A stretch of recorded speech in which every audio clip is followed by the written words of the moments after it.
festivals and talk about strategy and long-term career building.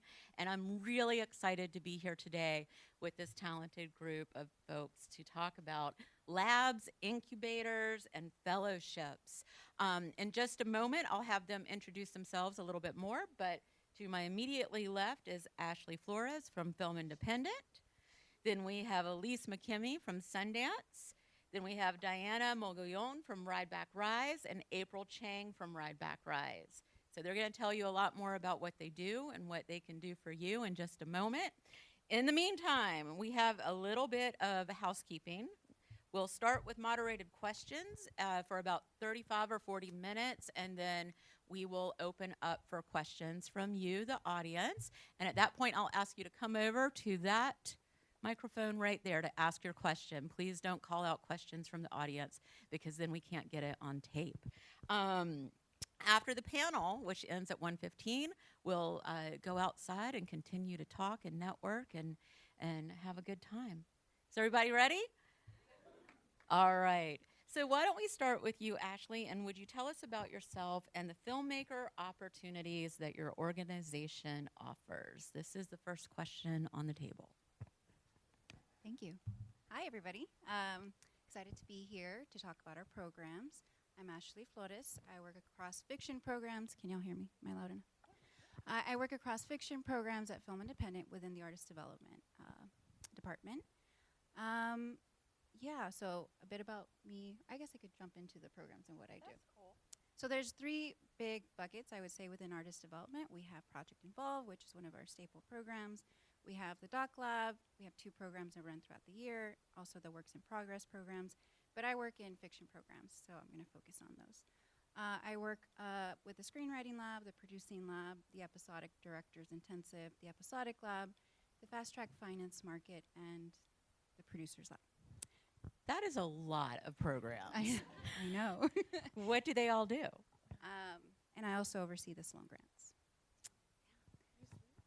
I know. No, I work out to de-stress. So do you want me to cover all of those? Yes, just if you could give a brief description of each one. So I'll lump some of these together. So the Producing Lab, the Screenwriting Lab, and the Episodic Lab are 2-week programs that happen throughout the year. The Screenwriting Lab is in the spring. The Episodic Lab is usually around August, and the Producing Lab we just wrapped last week. One of our fellows is here. Whoop, whoop.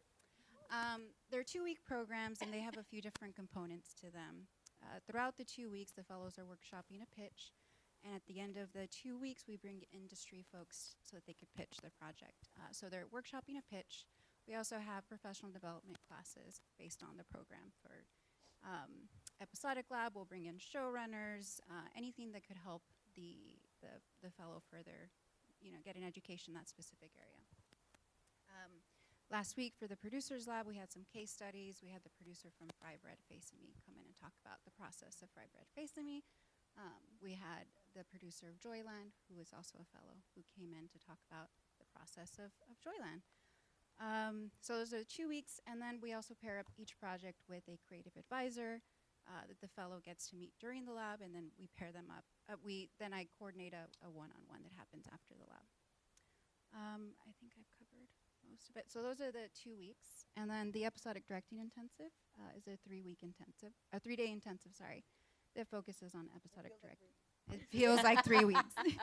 And it's a 3-week intensive. Last year, it happened in the late spring. This year, it's moved. It's going to be in February.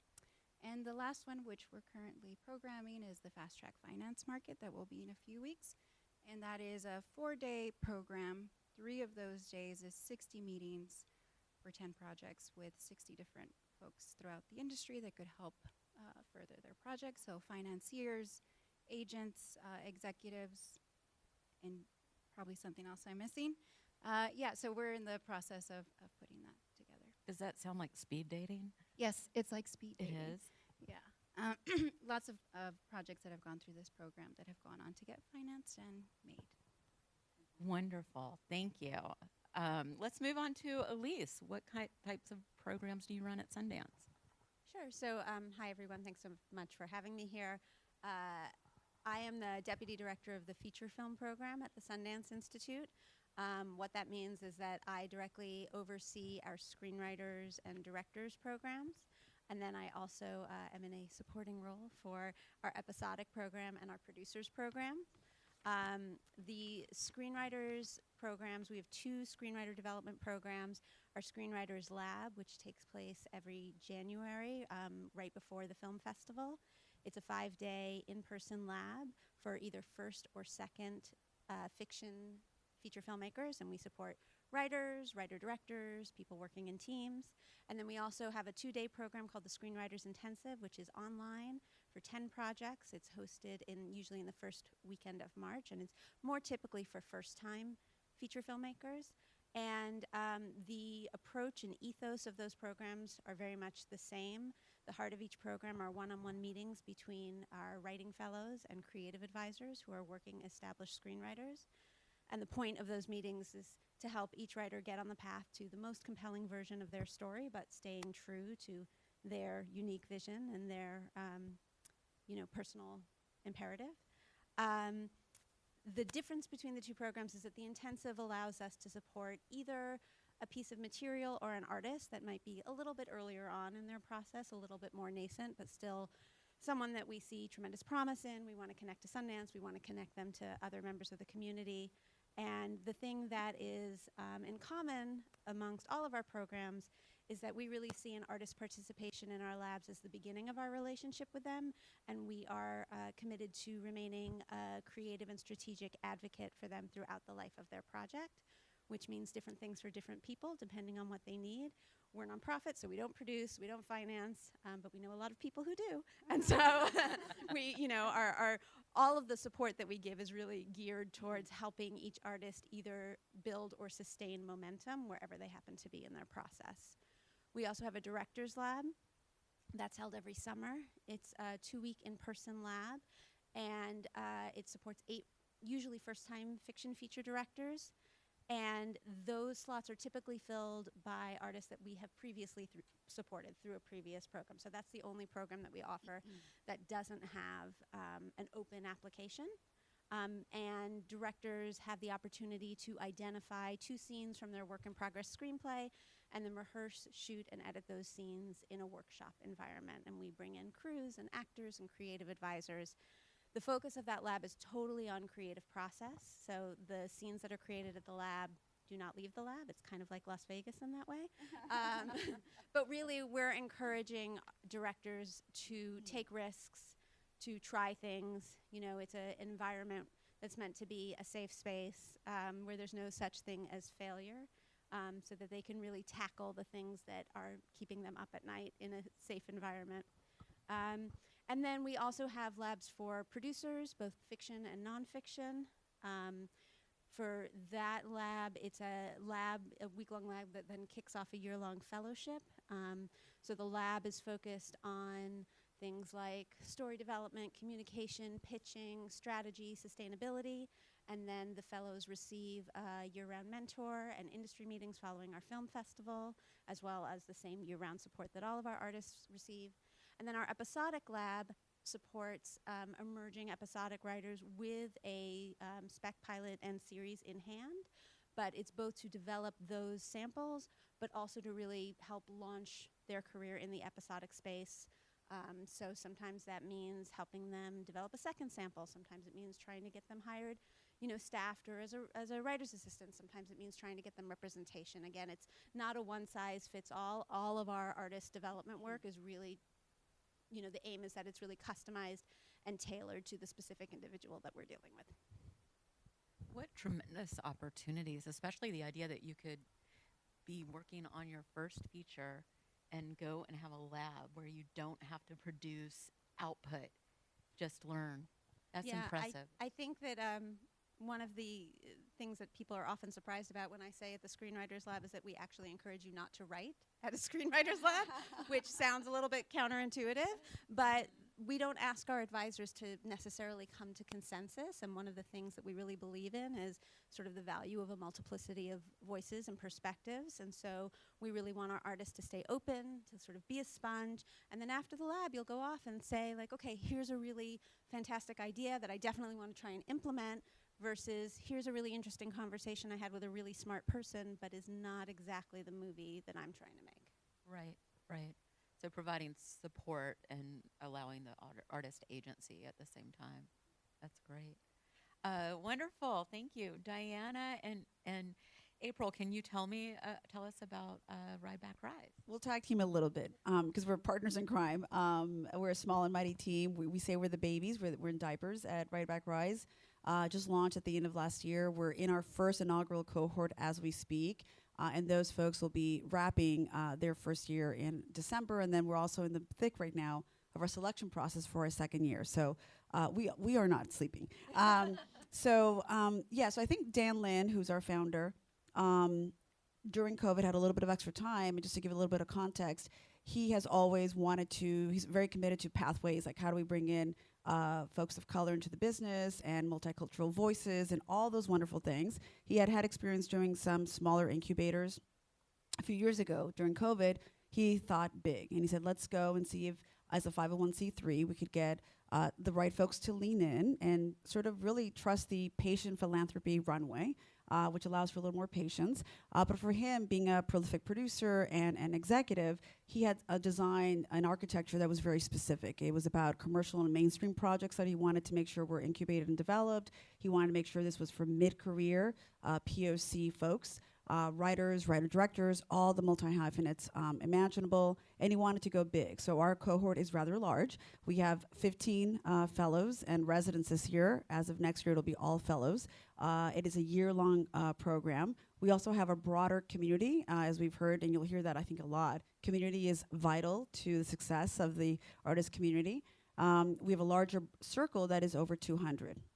So yes, rather large, but because it's a year-long program, we have so many ways of sort of cross-pollinating and creating that and activating, I would say, the community. Very vital, lots of learnings from the first year. We're a nonprofit startup.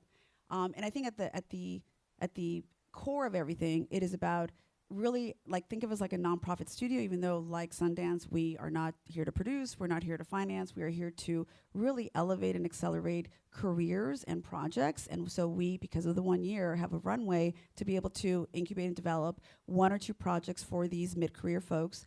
TV and film work together, and all genres, including animation. So again, rather large, kind of cross-pollinating a lot of things. And we use a brain trust model. So very much about collaboration, writer's room style. You are there in the trenches. And because we have a wonderful campus, Rideback Ranch in historic Filipino town, we're able to facilitate a lot of programming, whether it's an intimate session or a big, huge master class. And so again, our first year learning a lot, but the goal is at the end of the year, you're gonna have a market-ready pitch and package. You're out into the world. We're helping facilitate, like a lot of these folks here do, to hopefully set you, creator, and your project up for ultimate success. And like other programs, we're here as a beginning. Our relationship will be forever. What else, April? I'm trying to think what else we threw in there. There's so much. There's so much. Yeah, over the course of a year, we're pretty much married to each other, so we really get to know each other intimately, both professionally and personally. I would say just in terms of kind of the perks and benefits of the fellowship, we offer 24/7 access to our campus, so our fellows are able to come over weekends. Sometimes they sleep there just to work. We shoot there. We do rehearsals, production meetings. All of that is accessible. We also offer a living stipend of $40,000 next year for our fellows, and that's really meant to not replace your livelihood, but really just be substantial enough so that if you're someone that's been working 2 to 3 jobs or grinding your whole career and you just, you want to be able to afford the time and space to focus on the project that you really, really want to make, you can, so that it just takes some financial burden off of your shoulders. And in terms of the commerciality of it all, I would say that a big thing for us is when we say commercial, we're not talking about a specific budget range. We're not saying that it has to be 4-quadrant. What we kind of mean by that is that commercial in terms of how we're going to develop these projects. So you can come in with your specific story, your specific POV, but what we expect is that you're open to developing it in a way that it's opening up to the widest possible audience, and that's what we mean by commercial. And so I just want to make sure you guys know that, because we're, again, babies, and I think. Yep. Oh, and then yes, we do have a development fund. It's at our discretion, but it can be used for pretty much anything that you can think of that would help the forward momentum of your project. And so our fellows do have access to that. There's no necessarily minimum or cap. It's at our discretion, and so it could be used if, for example, if your idea, which you come into the fellowship with just an idea, which is a one-pager form, if you come in and your idea is IP-based, we'll use those funds to procure the IP for you. You retain 100% ownership of everything you create, and we will negotiate and pay that first option for you so that you can work on the project. You can also use it to shoot proof of concept or short film if you're a multi-hyphenate and it makes sense.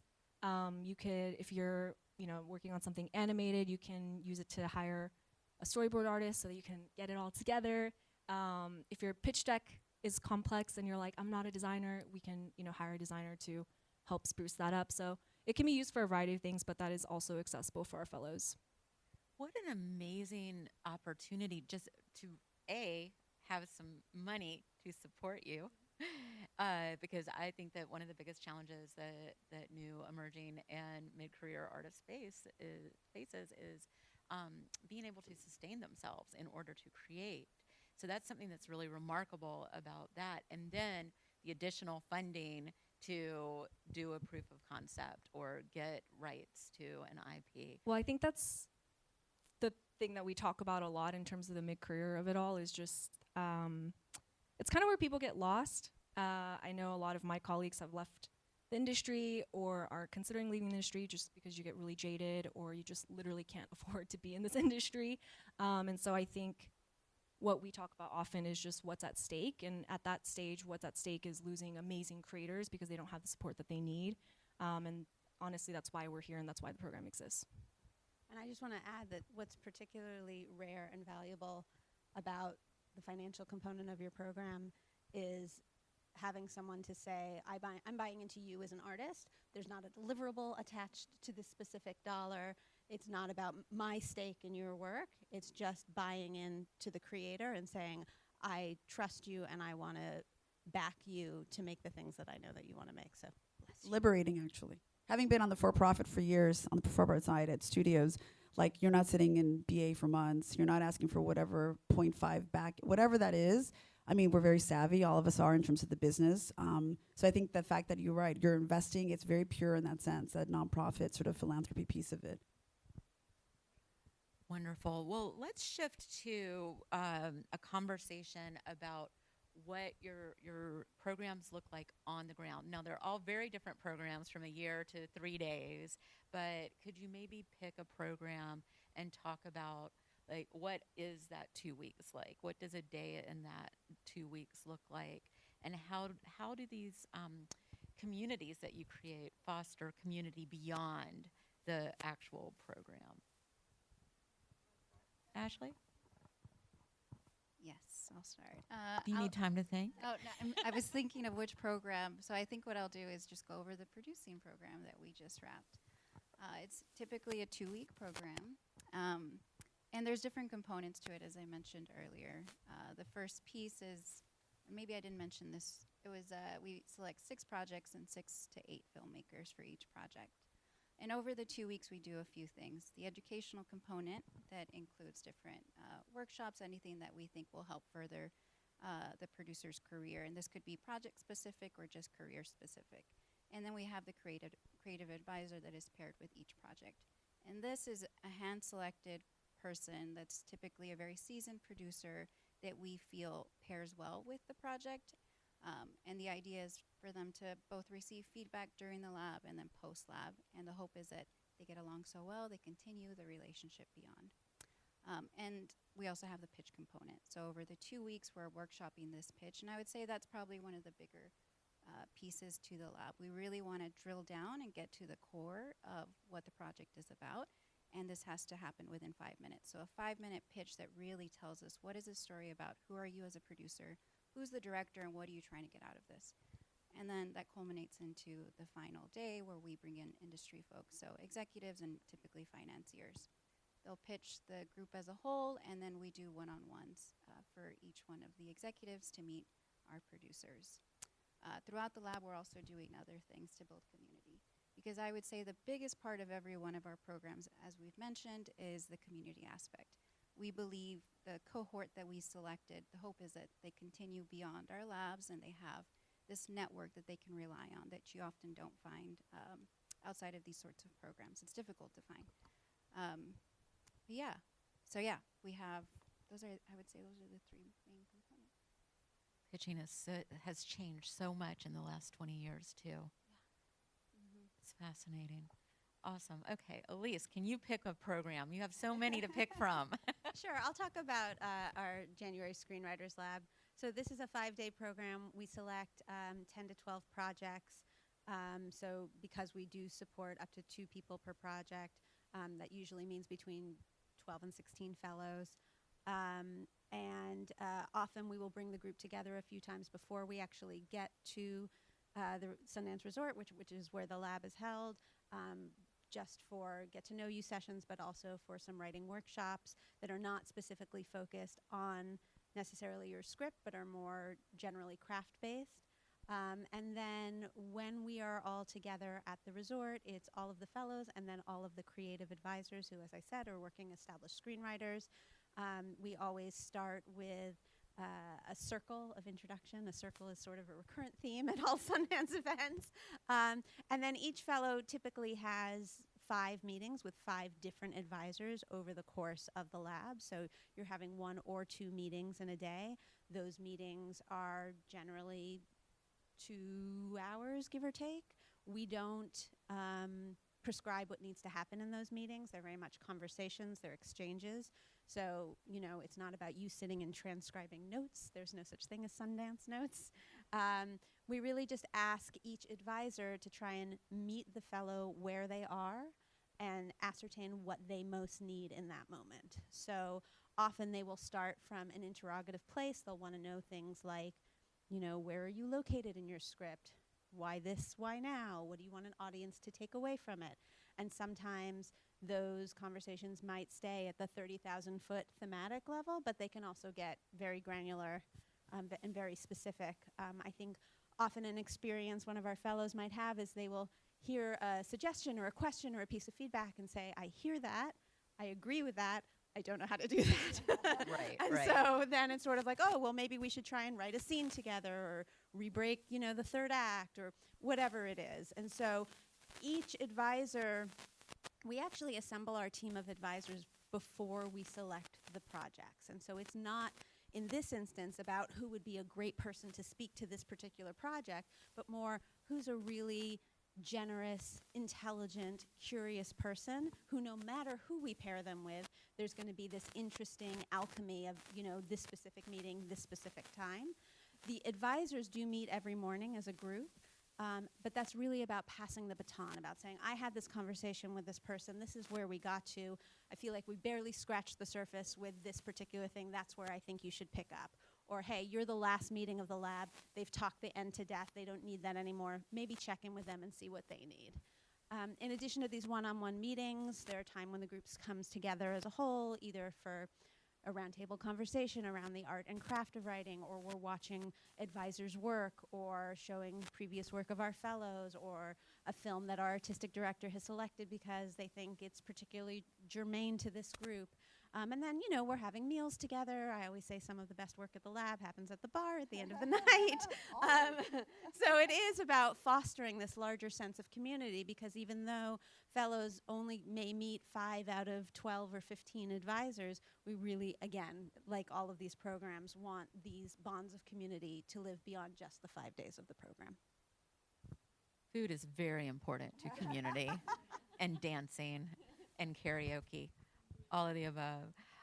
Wonderful. So can y'all talk? I'm so intrigued by the notion of Rideback Rise Ranch in historic. There's a Western theme happening. I see this. By design. Dance company was Lynn Pictures. They rebranded as Rideback. And actually, joking aside, it goes deep in terms of like going back, and if somebody falls off a horse, there's a whole Western sort of mythology around it, which is awesome. Oh. I mean, Rise, by the way, is a separate company, just for factual, than Rideback. That's our sister company. We have the same father, but, they're very excited, and they're always here to help. But like everybody else, we're agnostic, so they have to stand in line like everybody else. If there's a project or a creator they want to work with eventually, so there's no sort of favors there. But yes, I want to talk about community. Yes. Okay, because Do it's it. so core to our mission and our ethos. And again, Dan has always been, he created this creative campus because it's about creative collaboration and community. Even the way he curated the mission aligned tenants at the campus is all about like who believes, who wants to lean in, who wants to do good, who wants to work together and collaborate. So I feel that's an important piece. I'll let April talk to the specifics of a fellow and what like sort of happens, because there's a lot. But I think the community piece, the way we look at it, and again, I just joined in February, is the fact that there's a community amongst the fellows, amongst the circle, together, but there's even a broader community in the industry. So the fact that we're on this panel together, this is all about inclusivity, and all of us do, I feel, God's work. It's very mission aligned. It's about giving back. It's about training, the future amazing storytellers. So I feel there's an element of community even amongst one another, all these organizations working together, sharing information, best practices, and just making sure we're all elevating each other's work. And really at a practical level, there's a lot of artists that actually cross-pollinate throughout some of these programs, which is fantastic. So I think community, and for us, the ultimate pinnacle of community is these master classes that we do, where we bring in all of the POC sort of Hollywood community, we bring in great speakers, and we make sure that there is plenty of time prior to the actual conversation and Q&A of whatever speaker is there, 2 hours of reception, networking. The goal, because we know the chemistry and the alchemy and the magic happens there, that's where the future collaborations, that's where you're going to get your next gig more than likely, is by everybody connecting and finding your tribe and making sure those relationships are solid. It's a relationship business, as you, I'm sure, have heard, but it really is a relationship. You have to be cultivating and stewarding relationships constantly. I'll let April talk to all the other things we do in the program. Yeah, I would say I'll talk about the fellowship because that's the core of that's who gets the lion's share of everything. But yeah, it's a year long. We do call it an intensive, and it really is an intensive 1-year program. So it's only for those that are like truly committed and ready to face that challenge. In terms of the kind of day to day, I would say that we do 1 to 2 days or times of programming a week. So it really is not nothing. It's a lot. I think kind of the programming varies. It could be a creative session, so we bring in directors, showrunners, writers for you guys to meet. It could be practical sessions, so that's when we do a lot of buyer meetings. We try to meet with at least one studio and one production company a month. And those are really intimate on purpose. And it's really not meant to pitch your project necessarily, maybe a little teaser, because we do the circle intros like everybody else, but it's really meant so that you can develop those relationships. We usually share emails after. It's on you to follow up and send a thank you. A thank you never hurts. It truly never hurts. Even if they don't respond, it doesn't matter. If you meet them 2 years later and they're like, who is this person, why do they sound familiar, and they look up your name and you sent a thank you, they're going to be very happy. So buyer sessions, and then also kind of under the practical umbrella are really like craft-based sessions. So we'll sometimes bring in, like, for example, a music supervisor. We did a deal-making panel, like Deal Making 101. We just, a couple weeks ago, did an indie financing summit. And just to tag along with what you just said, Diana, I think in that summit, which was full, we had more people come than RSVP'd, which never happens. But it was a room full of... That never happened. It literally never happens. We did not Wow. expect that. It was 320 bodies in the room. There were a lot of people who were, which just showed the need for that information and that access. And so an interesting question that came up is that someone in the audience had asked one of our panelists, I'm so-and-so, how do I get to you? And another panelist chimed in and answered that question. I think he answered it really well. And he said, look, it's not about you getting to me. It's about there's 10 other people in this room who probably have a relationship with that person that you're trying to get to. So go meet the 10 other people that have that relationship and develop a relationship with them, because it's not about a direct access. Because I think we had 3 panels that day and all of them said the same thing, which was to approach your work less transactionally as much as you can, and come from a genuine place as much as you can, because it really is a relationship business, and people know if it's transactional. I think naturally the business and the money and opportunity and whatever you're seeking from a relationship will come from the relationship. Like, it'll follow if you foster those relationships correctly. So don't go chasing someone just because they have the money. Go chase someone because they believe in you and they're a champion of you, and the money will follow, whether it's directly with that person or with someone that they know. That's just how it works. So That's why the cohort is so important. We were talking earlier that those fellows, those cohorts that you are in the trenches with, whether it's 3 days, 2 weeks, or a year, those are the folks that you're coming up in the business with, right? That you have to, that community building. and you never know who's going to hire who. Like, you just never know. You never know when your name is going to be spoken in a space where you can get hired. But I love what you just said about networking being more organic, because I think a lot of people get stressed out about the concept of networking because they feel it needs to be transactional. And if you're actually connecting with someone in a way that is organic because you like the same things or you hated that movie that you just saw, then those simple conversations can lead to that sort of long-term network. That's why the festival, the way you talked about the, at least the being at the lodge, I'm sure that's all facilitating. It's conducive to all that, like, bonding and getting to know one another. And it's less about, like, are you going to produce my project or whatever? It's, Exactly. Let's shift gears and start talking about the application process. And first, I'd like to know a little bit about what you're looking for in filmmakers or producers or screenwriters, and what can applicants do to make themselves stand out in the process. Again, you're dealing with so many different programs. Maybe you pick one or two. I can jump in. I'll focus on all the fiction, since I also oversee the applications process and selections and interviews.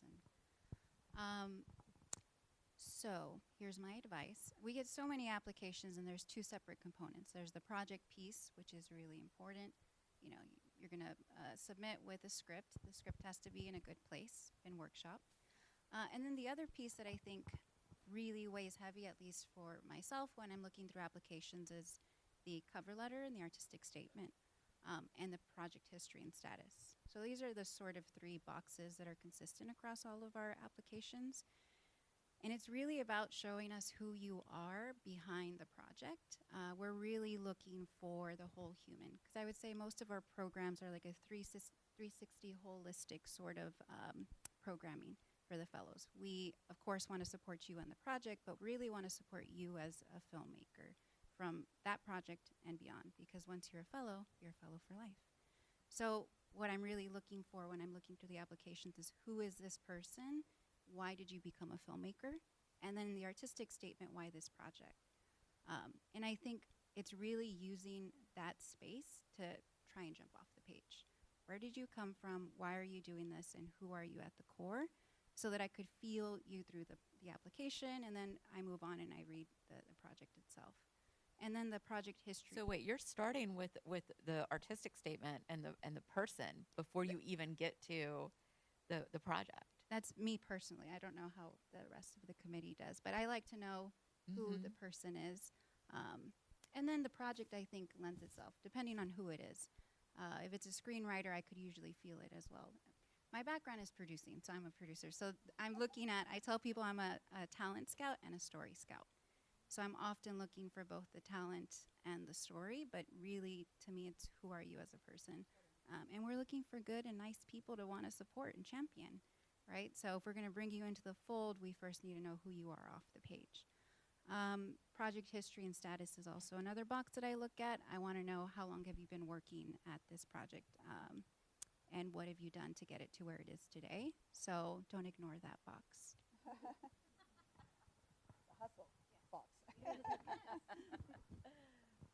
So I'll talk about our development track application, which allows you to be considered for both the Screenwriters Lab and our Screenwriters Intensive, and a few fellowships that we also offer. It's an umbrella application, so we ask a bunch of questions about you and about your project. That tells us what you're eligible for, and we automatically consider you for everything for which you are eligible. We have a 2-stage application. We have an open first round that usually launches in mid-April with a mid-May deadline. And at that stage, we ask for all the things that you would expect, your bio, a synopsis, a log line. There are several short answer questions that break out what you might find in a typical artistic statement, things like the themes that you're exploring, how you're personally connected to your material, why it has urgency, why the timing for a lab is best for you right now. And then in that first round, we only ask for the first 5 pages of the script. This freaks people out. They think that we can tell if you have written a good script in 5 pages. We cannot. We know that. We're really just looking for a glimpse of your writing style, but certainly the answers to the short essay questions are just as, if not more important than the 5 pages. We do this because it's just a capacity issue. In that round, typically we receive in the neighborhood of 3,000 applications. So we advance a certain percentage of those to our second round, and that is when you send your full screenplay. If you have a lookbook or visual materials, you can submit them at that time. If you're a director or working with a director and there's previous work you want to submit, you can also submit that at that time. Those elements are not required, but many people want to include them, and so we love to see them because it provides additional context. In addition, our staff is doing outreach on a year-round basis, and so there is a small targeted number of people who are invited to submit directly to that second round, but they are all in the same pool. We're looking at the same materials, and it's from that second round group that we select projects for the Screenwriters Lab and the Screenwriters Intensive.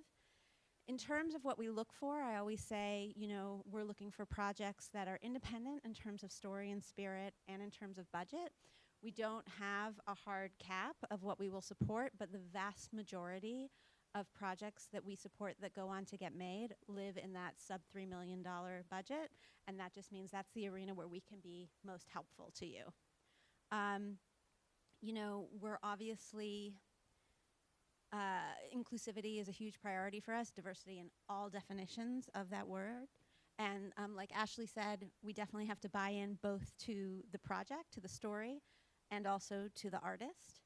I think that there is a public perception of what a Sundance Lab film is, and it's often a teeny tiny character-driven drama that might be a little bit bleak. We do those. I love those. Those need our help. That's my wheelhouse. But we are also open to all kinds of genre. We have a fellowship for a comedy project and for a horror project. We've supported sci-fi. And so if you're working on something that is more easily categorized in the genre space, I would say that we're most attracted to projects that are looking to transcend the genre or subvert the audience's expectations or use the tropes of that genre to tell a deeper thematic story as opposed to a really great rom-com, but maybe we've seen it before. And then, the last thing that I'll say in terms of a tip for the application and how to stand out is that I think that a lot of people who are trying to break in, you've been taught to sell, and how this is going to be the most amazing thing ever, and, your comp is Moonlight, which won the Best Picture, and all of these things. And we do want to hear your passion. We want to know why you have to tell this story. We do want to sense that you have an audience that you're trying to reach. But we are a development program, and so we also want to know, why do you need us? What is the question that you have? Where do you need to get unstuck or brainstorm solutions to stubborn problems, or just take something that you think is solid, but you haven't really shared it, and you need someone else to help you make it great. So bridging that, finding that balance of both, yes, I believe the best version of this is something that needs to be in the world, and I'm the exact right person to tell it, but also I've put in the time, I've put in the work, and here's why I need what you can provide to help lift it. Both of those things are important to us. I think that's a really important piece of information, because I think that a lot of times filmmakers think of the big fellowships and the labs as an achievement but these are designed to help forward the work. And so you do need to have a need for being a part of the program. And we also, quite frankly, are not as interested in folks who are just looking, they think that Sundance stamp of approval is going to open all the doors and it's all they need to get the check and, get their studio deal. And it's like, we're looking for people who have a real appetite, not just the, oh, well, of course, I'm always open to feedback, but have a real desire to roll up their sleeves and undergo a creatively rigorous investigation of their work, which will inevitably lead to a further development of the creative practice that's going to serve them throughout their career.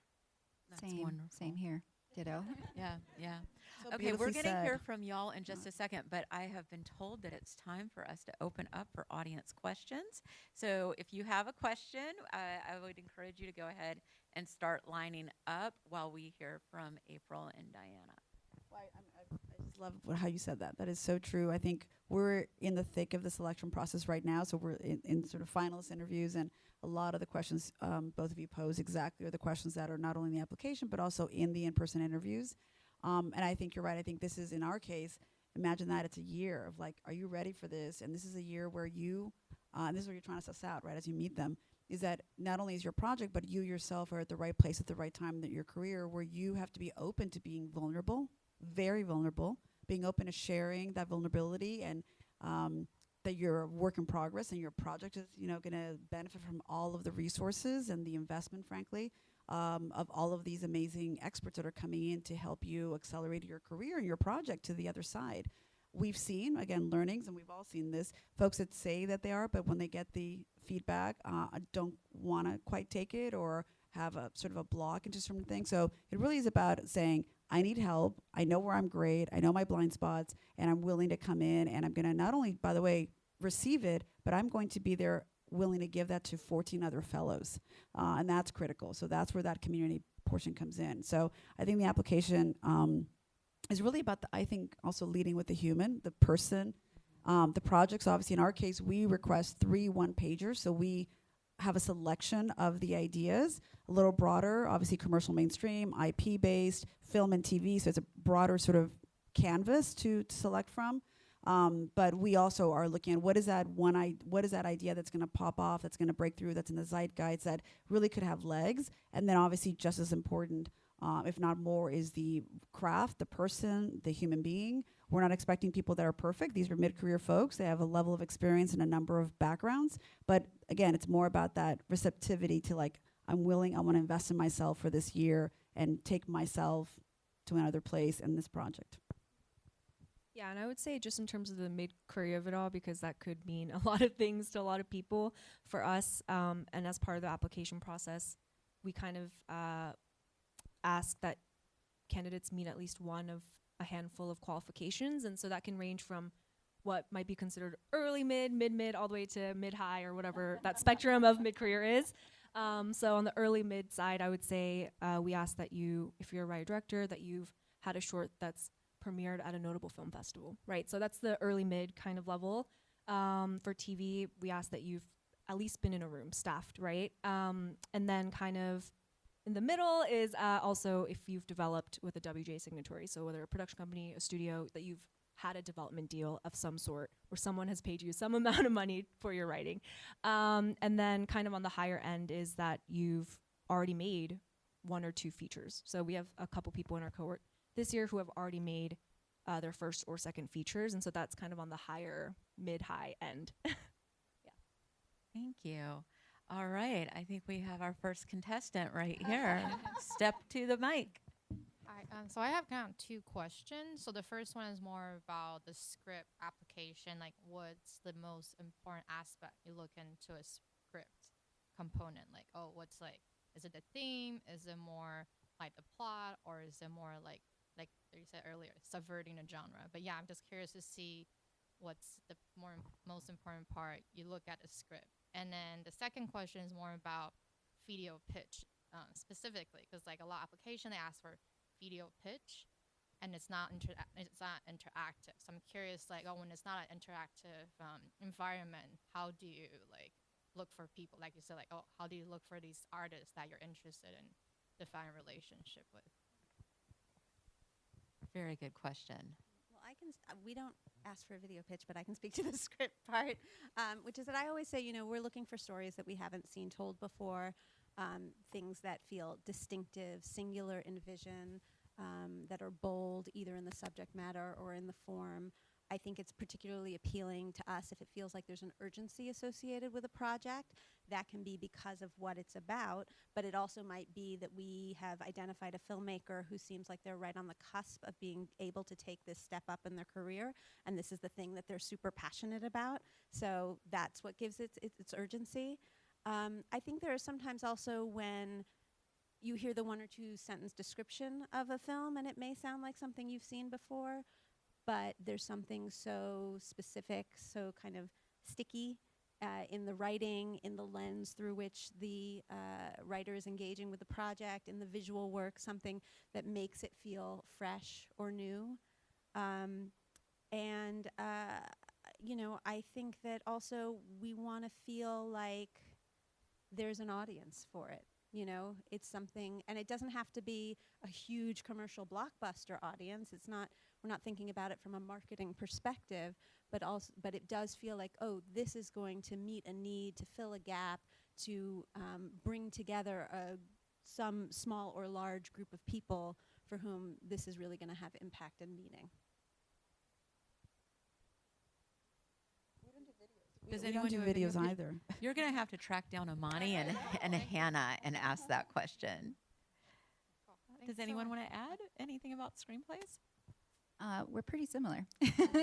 Uniqueness of voice, bold, you know, structure, all those things have to be the first piece. Is it a full story?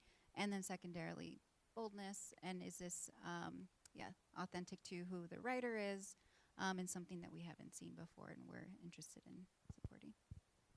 Thank you. Thank you.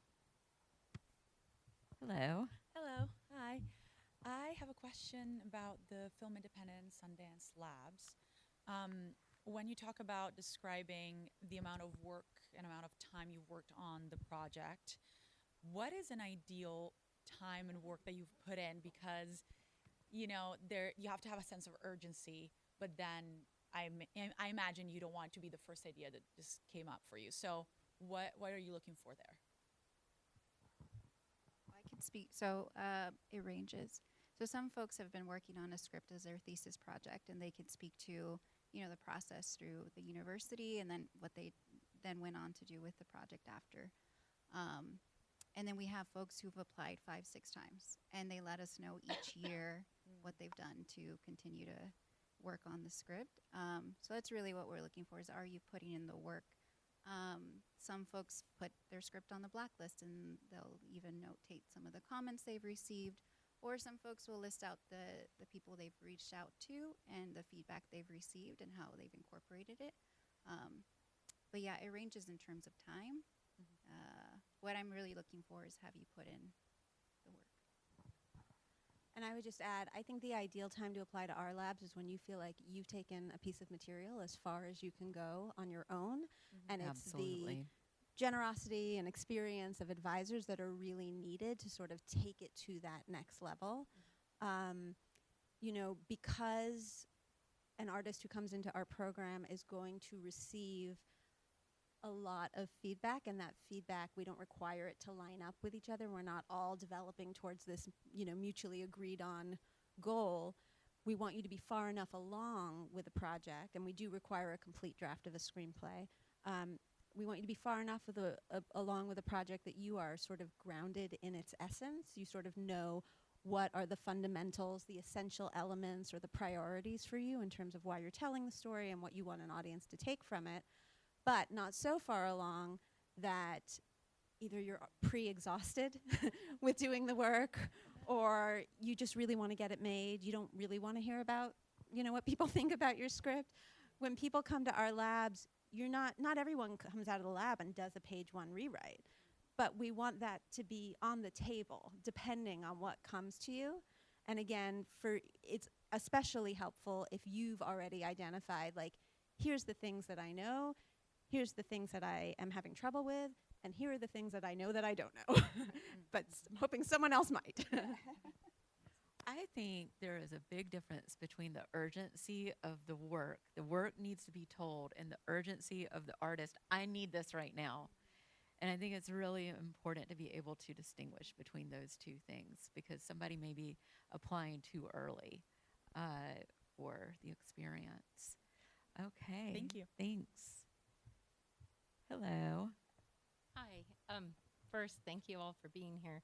My name is Nancy Garvin, and I'm a producer, writer, and I have original works that I have been working on, but I spent the last couple years doing a number of different shorts for myself as well as producing others' works. And in my need to feel like I really needed to jump into the feature segment of my career, I purchased my first original IP, and I completed that transaction in September after several months.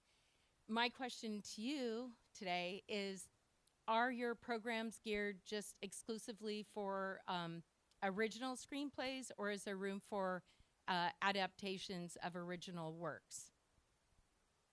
We're open to adaptations as long as you have the necessary underlying rights. Same. Okay. Same. Okay. That's Thank you. great. Thank you. Hello. Hi. Hi, I'm Julia Rolova from Chicago, Illinois, and I'm a multi-hyphenate. My question, I have two, but I want to start with a very logistical one. For your programs, as someone from Chicago, and I think all of y'all are based out of LA or Utah, what are the geographic standards or limitations? This first year, we had some folks that were based on the East Coast in the circle, not in the fellowship. And we actually, by design, felt that our second year, we really want to make sure it's an in-person for a year-long program. It has to be in person. And if you need to relocate, in fact, one of our fellows relocated from London for this first year. So it really is, that's where you're going to get the maximum value as of the second year. May change in the future, but in person. So for our in-person programs like the Screenwriters Lab or the Directors Lab, we cover the cost of airfare, lodging, meals for the duration of the program.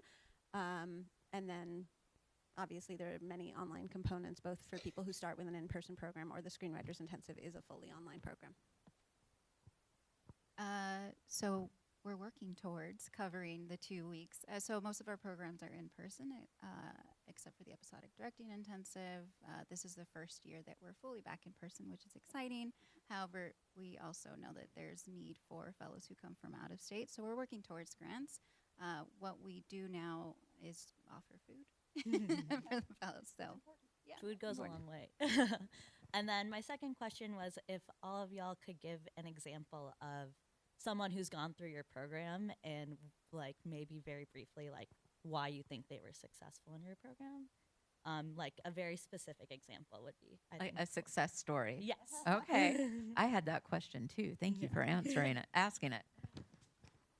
Any success stories that you want to talk about? I'll go. I can see people like, so just because recency bias, we supported Sean Wong on his first feature, Didi, which is, I think, still in theaters. But Sean actually started support through the Institute through a program called Sundance Ignite, which is a program that supports emerging 18 to 25-year-olds who are selected for a year-long fellowship and are often working on a specific project but are not selected based on that project because usually they're so early on. So they do submit a short piece of work. I think it's between 3 and 15 minutes, which can be a short that you specifically submit for this program or a piece of work that you've made. And so he was initially supported through that program. A few years before he was selected for our screenwriters and then subsequently our directors labs. He also applied with his project Didi. We either selected him on the second or third time that he applied, so he wasn't automatically entered into the program. And I will say that we do allow resubmissions, but we only advise that you resubmit with material that we've seen before if you have significantly changed it in some way, which doesn't necessarily mean the plot because your story is your story, but we want you to feel like you've had some kind of key discovery or breakthrough where the material feels somehow new to you, because if it doesn't feel new to you, it's probably not going to feel new to us. And so I can say with Sean specifically, one of the things that had evolved in his project is that initially, I don't know how many people have seen the film, but it's a coming of age set in sort of, near the 2008 Bay Area Asian American kid. And originally, Sean has said that the inspiration was like, what if I made a movie about like something like Stand By Me, but with people who look like me, right? And initially, the draft was very focused on the friend group and had some sort of like super bad like humor and Stand By Me like heart. And then subsequently, when we ended up selecting the film, he had broadened it because he realized that the true heart of the film was the love story between the son and the mother. And it's not that he had completely cracked that, but that had deepened the project in a way that I think made it feel that much more distinctive. Also, you know, Sean, I think, has a portrait aging in his attic somewhere. He's like fully like, you know, super stamina, is always making things, you know, speaks beautifully about the work, is incredibly open, attracted a lot of collaborators who would really lay down, you know, for him. And he and his producer, Carlos Lopez Estrada, and Valerie Bush really cultivated an energy on their set. They had interns, they had community, they really connected with the local community. And so that whole ethos of community, of generosity, of openness, of learning, of curiosity, but also distinctive voice and vision, I think is a good example of, you know, an ideal candidate. I think it's also worth noting that he had to apply several times before he got in, and the necessity of resilience for artists. So a fellow that's coming to mind for me is Maria Altamirano. She was before my time, but she came into our producing lab with All Dirt Roads Taste of Salt. That was then accepted into the fast track finance market and eventually made it to Sundance. And I thought of her because I just recently saw her, a very full circle moment. Like I said, we support the project, but we really are about the fellow and supporting them throughout their careers. So she was also selected as part of our Imaginad, inaugural Imaginad program that supports Latinx producers through Searchlight. And so she was selected for that, and then just recently came back as a creative advisor for our producing lab. So she did her first 2-hour session and sort of talked about her journey as a producer. And I feel like that's a success. We're too new. So young, yes. Next year. I mean, there are a lot, but we don't want to run out of time. And next year we'll have even better ones. Awesome. Thank y'all so much. We have 5 minutes left, my friends. So I'm hoping this is a great question. Okay. Hello. Thank you. My name's Alex. I just want to ask about an aspect of a lot of these applications that I don't think gets talked about a lot. That's recommendations. A lot of these applications require them. I was wondering if it's more valuable to you to see something from an industry contact who can speak to your character, your work effort, something like that, or more of a personal collaborator like a teacher or a producer who's worked with you on something that can kind of speak to you as an artist. That was a good one. Thank you. So we actually don't require recommendations. However, we do receive email recommendations, so that is helpful, and it's usually from prior fellows or somebody in the industry who knows the fellow or the applicant, and will send a nice note, but we don't require. We also don't require, and I mean, people do reach out to us similarly to what Ashley said, but we don't accept formal letters of recommendation as part of an application. We do. We require specifically 2 supervisory folks that you have worked with or collaborated with. It does not have to be in the business because some folks have a day job. And we require a 3rd who is a peer or a fellow or somebody or direct report that reported to you. So yeah, we do. We don't call them, we use them so that when we're at that finalist stage, then we will call and engage with them. We do get obviously also inbounds and letters, but it is for us to do sort of our reference deep dives when need be. Thank you. Thank you. Do we have time for one more? We have 1 more minute. I'm so sad that we have to wrap this up because I feel like there's so much knowledge and expertise and also kindness and generosity up here today. And I thank you all for being here. I think that something that always touches me is how passionate people who are in education and the arts and development are about sort of pushing the boat forward and setting us up for the next generation of artists. So thank you so much.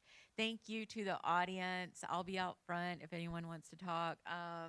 And let's see, I have to say, please join us in the lobby so the theater staff can prepare the auditorium for the next session. So have a great proof, and thank you so much. Thank you, Crickett. everybody. Thank you for all the work Thank you do. you.